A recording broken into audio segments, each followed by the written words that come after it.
भारत देश का एक ऐसा सपूत क्रांतिकारी जिसने भगत सिंह, राजगुरु और सुखदेव जैसे क्रांतिकारियों को हिंदुस्तान रिपब्लिक एसोसिएशन नाम का एक प्लेटफॉर्म प्रोवाइड किया ताकि वो लोग इस देश में क्रांति ला सके। एक ऐसा क्रांतिकारी जिसने अपना नाम आजाद बताया और अपना घर बताया जेल।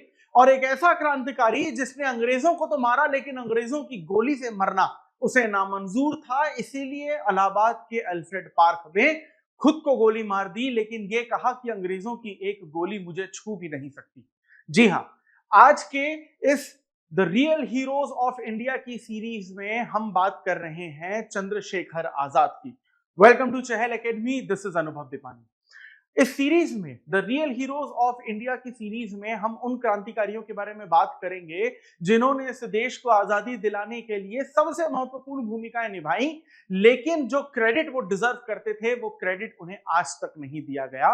और ये हमारी एक कोशिश है जो कि इन क्रांतिकारियों की गई जो बलिदान है, जो सैक्रिफाइसेस हैं, वो आप सभी लोगों तक पहुंचे। और आज के इस वीडियो में चंद्रशेखर आजाद के बारे में हम सारी की सारी चीजें डिटेल में और आसान भाषा में समझने की कोशिश करेंगे। तो जब चंद्रशेखर आजाद के हिस्टोरिकल बैकग्राउंड की हम लोग बात करते हैं तो चंद्रशेखर आजाद बेसिकली सबसे ज्यादा इसलिए फेमस है क्योंकि राम प्रसाद बिस्मिल के साथ मिलकर इन्होंने 1924 में हिंदुस्तान रिपब्लिक एसोसिएशन की स्थापना की थी और बाद में उसे हिंदुस्तान सोशलिस्ट रिपब्लिक एसोसिएशन यानी कि HSRA के नाम से दोबारा से रिफॉर्म किया था। और भगत सिंह, राजगुरु और सुखदेव जैसे क्रांतिकारियों को देश के लिए कुछ करने और मर मिटने के लिए एक प्लेटफॉर्म दिया था। एक थ्योरी जो बहुत ज्यादा फेमस है चंद्रशेखर आजाद की कि अगर हमें अंग्रेजों को भगाना है तो हिंसा से भगाना पड़ेगा। उस हिंसा के लिए चाहिए होंगे हमें हथियार, और वो हथियार जिन पैसों से आएंगे वो पैसे भी हम अंग्रेजों से लूट कर ही लेंगे, यानी अंग्रेजों के रिसोर्सेस का इस्तेमाल करके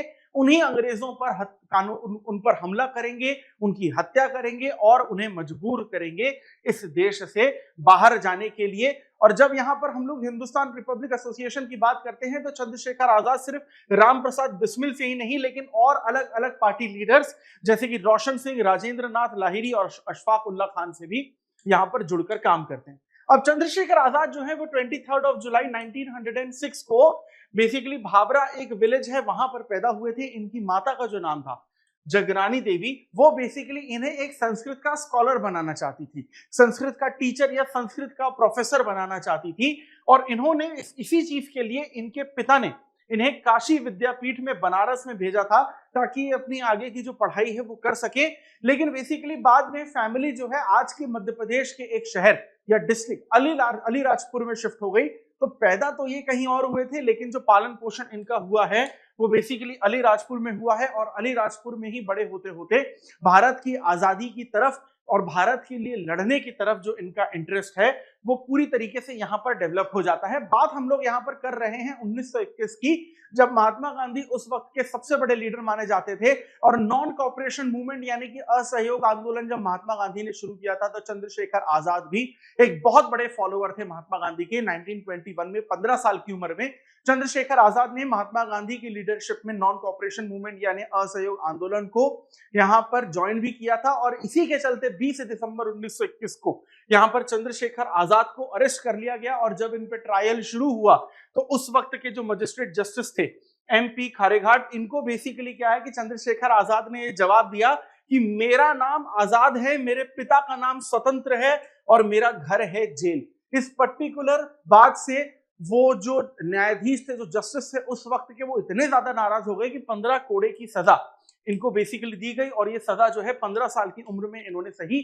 लेकिन इसके बाद भी इनका हौसला टूटा नहीं, लेकिन इनका हौसला और ज्यादा बड़ा हो गया और दृढ़ निश्चय करके बैठे ये कि एक 15 साल के लड़के के गुस्से से ये अंग्रेज जो है इतने डर चुके हैं, तो अब तो मैं इस हौसले को और भी आगे ज्यादा यहां पर लेकर जाऊंगा। दिक्कत यहां पर तब होती है जब 1922 में Mahatma Gandhi non cooperation movement को पूरी तरीके से बंद कर देते हैं। जैसा कि नॉन कॉपरेशन मूवमेंट में हमें पता है कि महात्मा गांधी के द्वारा अलग अलग लोगों से अलग अलग डिमांड्स रखी गई थी कि जो नौकरी पेशा लोग हैं वो दफ्तर जाना छोड़ दें, स्कूल कॉलेज जाने वाले जो स्टूडेंट्स हैं वो अपनी पढ़ाई वहीं पर छोड़ दें और नॉन कॉपरेशन मूवमेंट में लग जाएं। लेकिन जो चौरी चौरा कांड हुआ था गोरखपुर में 4 फरवरी 1922 को, जिसमें भीड़ ने गुस्से में आकर एक पुलिस स्टेशन को जला दिया था और उसमें पुलिस वालों की जान भी चली गई थी, तो महात्मा गांधी को जब ये हिंसा पसंद नहीं आई तो उन्होंने नॉन कॉपरेशन मूवमेंट को बंद कर दिया। और चंद्रशेखर आजाद जैसे बहुत सारे बच्चे जो हैं वो पूरी तरीके से डिसअपॉइंट हो गए, निराश हो गए, और उन्होंने जो बेसिकली सैक्रिफाइस किया था नॉन कॉपरेशन मूवमेंट के नाम पर इस देश की आजादी के लिए, वो सैक्रिफाइस वहीं पर धरा का धरा रह गया। और इसके बाद ही यहां पर बेसिकली जो चंद्रशेखर आजाद हैं वो मनमथ नाथ गुप्ता एक दूसरे रिवॉल्यूशनरिस्ट से मिलते हैं, और मनमथ नाथ गुप्ता जो हैं वो चंद्रशेखर आजाद को मिलवाते हैं राम प्रसाद बिस्मिल से। और राम प्रसाद बिस्मिल एक ऑर्गेनाइजेशन उस वक्त एस्टैब्लिश कर चुके थे, हिंदुस्तान रिपब्लिक एसोसिएशन HRA, और इस ऑर्गेनाइजेशन को चंद्रशेखर आजाद जो है वो राम प्रसाद बिस्मिल के साथ यहां पर ज्वाइन कर लेते हैं। और यहां पर HRA के थ्रू जो फंड्स हैं वो कलेक्ट करना शुरू कर देते हैं HRA के मेंबर्स, जिसमें हमें बहुत फेमस रॉबरीज भी देखने को मिलती हैं, जिसमें 1925 की जो काकोरी कांड है, जिसमें इन HRA के मेंबर्स ने, जिसमें राम प्रसाद बिस्मिल, अशफाक उल्ला खान, चंद्रशेखर आजाद यहां पर मेन लीडर से, इन्होंने काकोरी ट्रेन को लूटा था। अंग्रेजों का जो सोना पैसा जा रहा था, हथियार जा रहे थे, उनको लूटा था। और फिर बाद में हमें देखने को मिलता है कि उसी रिसोर्सेस का इस्तेमाल करके यहां पर बेसिकली 1925 में अटैक भी किया था। एक और चीज के लिए चंद्रशेखर आजाद बहुत ज्यादा फेमस है, सॉन्डर्स की हत्या की थी। सॉन्डर्स वही आदमी है जिसने 1928 में शहीद लाला लाजपत राय की भी हत्या की थी। बात हम लोग कर रहे हैं 1988 के उस दौर की जब साइमन कमीशन भारत आता है। 1909 में जब हमें मार्ले मिंटो एक्ट देखने को मिलता है, 1919 में जब मॉन्टेग्यू चेम्सफोर्ड एक्ट देखने को मिलता है, जिसमें सेपरेट इलेक्टोरेट की पहली बार बात की गई थी, यानी हिंदू और मुस्लिम्स के लिए अलग अलग इलेक्टोरेट की व्यवस्था की गई थी, क्योंकि अंग्रेज तो चाहते ही थे कि तोड़ो और शासन करो, डिवाइड एंड रूल। और इस पर्टिकुलर सेपरेट इलेक्टोरेट के दो कानूनों 1909 और 1919 के कानूनों पर रिपोर्ट बनाने के लिए साइमन कमीशन जो है ब्रिटेन से भारत आता है 1928 में। दिक्कत ये थी साइमन कमीशन में कि कोई भी एक भी भारतीय नहीं था उसमें, सारे के सारे अंग्रेज थे।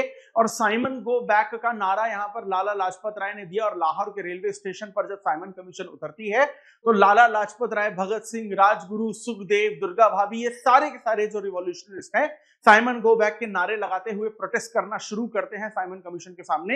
लेकिन उस वक्त के जो चीफ सिक्योरिटी पुलिस ऑफिसर थे सॉन्डर्स, उन्होंने लाठीचार्ज का आदेश दिया, और सॉन्डर्स ने ही यहां पर लाठी मारी लाला लाजपत राय के सर पर, जिससे वो शहीद हो गए। और 1928 में भगत सिंह के साथ मिलकर यहां पर 1928 में चंद्रशेखर आजाद ने उस पर्टिकुलर व्यक्ति सॉन्डर्स की भी यहां पर बेसिकली हत्या की थी। और इस चीज के लिए भी यहां पर ये बहुत ज्यादा फेमस हुए थे और एक बहुत पॉपुलर क्रांतिकारी की तरह बेसिकली यहां पर ये आ गए थे। अब चंद्रशेखर आजाद जो सबसे ज्यादा इन्फ्लुएंस थे वो बेसिकली जो सोशलिस्ट आइडियोलॉजी थी उससे ज्यादा फेमस थे, बहुत ज्यादा इन्फ्लुएंस से इंस्पायर्ड थे। इसीलिए HRA का नाम बदलकर उन्होंने हिंदुस्तान सोशलिस्ट रिपब्लिक एसोसिएशन यानी HSRA किया था 1928 में। यानी कि इनकी जो बेसिकली पूरी की पूरी आइडियोलॉजी है, थॉट प्रोसेस है, उसमें कार्ल मार्क्स का बहुत बड़ा रोल देखने को मिलता है। ABC ऑफ कम्युनिज्म जो है इन्होंने ये पढ़ना शुरू किया था, और यहीं से जो सोशलिज्म की थ्योरी है ये बेसिकली इनके अंदर आई थी। और भगत सिंह के साथ मिलकर HRA को इन्होंने फाइनली HSRA में पूरी तरीके से कन्वर्ट कर दिया था। अब यहां पर जो आजाद हैं उन्होंने झांसी में, जो उत्तर प्रदेश में झांसी है, वो बेसिकली अपने ऑर्गेनाइजेशन का एक हब बनाया था। और झांसी से के नजदीक, झांसी के बॉर्डर के साथ ही आज भी आपको मध्य प्रदेश में एक डिस्ट्रिक्ट देखने को मिलता है ओरछा, जो टीकमगढ़ के नजदीक है, जहां पर आपको खजुराहो के टेंपल भी देखने को मिलते हैं। वो ओरछा के जंगलों में बेसिकली 15 किलोमीटर के एरिया में जो झांसी ओरछा का बॉर्डर एरिया है, वहां पर इन्होंने पूरी की पूरी अपनी शूटिंग की प्रैक्टिस की थी। लोगों को वहां पर पूरी तरीके से ट्रेन करते थे। अपने जो ग्रुप के मेंबर से HSRA के मेंबर, उनको भी बेसिकली ट्रेन करते थे।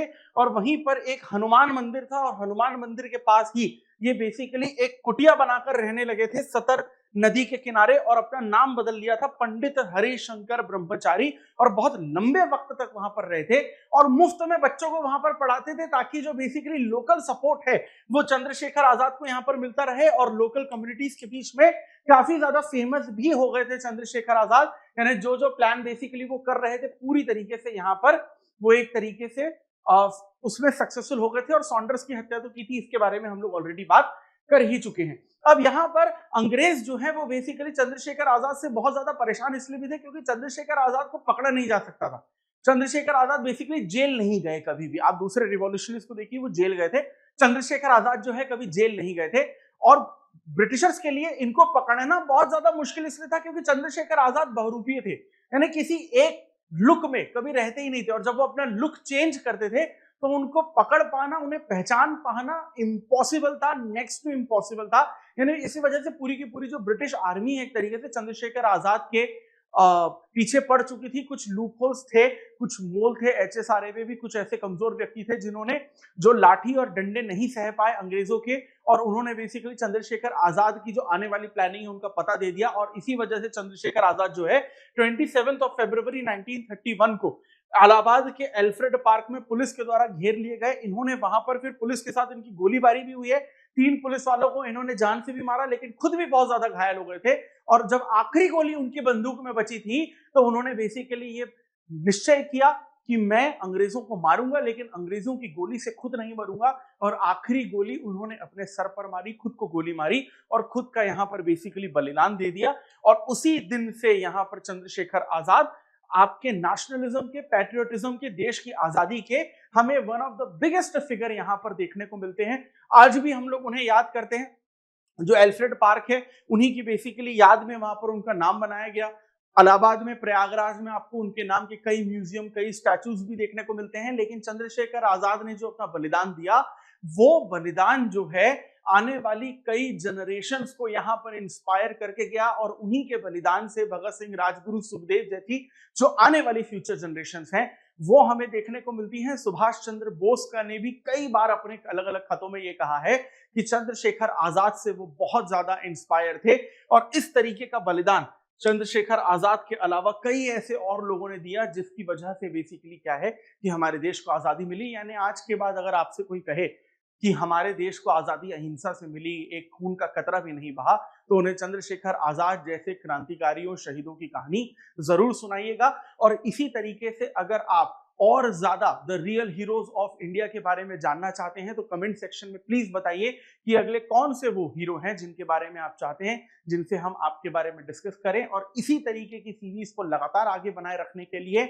हमें इंस्पायर करते रहिए। उसके लिए ज्यादा से ज्यादा इस वीडियो को लाइक, शेयर करिए और चहल एकेडमी को सब्सक्राइब करिए। This is Anubhav Deepani signing off. I will see you in the next video. Thank you very much. जय हिंद।